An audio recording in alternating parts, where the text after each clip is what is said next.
कोल्हापूर जिल्ह्यातील चंदगड आणि गडिंग्लज तालुक्यात निर्जन स्थळी वृद्धांना धाक दाखवून लुटणाऱ्या दोघा सराईत गुन्हेगारांना स्थानिक गुन्हे अन्वेषण शाखेच्या पथकाने अटक केली आहे.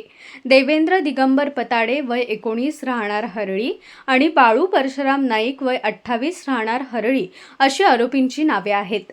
पोलीस अधीक्षक योगेश कुमार गुप्ता यांनी जिल्ह्यातील जबर चोरीचे गुन्हे उघडकीस आणण्यासाठी विशेष तपासाचे आदेश दिले होते. त्यानुसार पोलीस निरीक्षक रवींद्र कळमकर यांच्या मार्गदर्शनाखाली पोलीस उपनिरीक्षक संतोष गळवे यांच्या पथकाने गोपनीय माहितीच्या आधारे गडिंग्लज तालुक्यातील अप्पासाहेब नलवडे सहकारी साखर कारखान्याजवळ सापळा रचून आरोपींना अटक केली.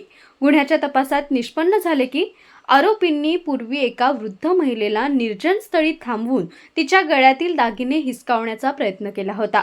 यावेळी वृद्ध महिला आणि तिच्या नातेवाईकांना त्यांनी जबर मारहाणही केली होती.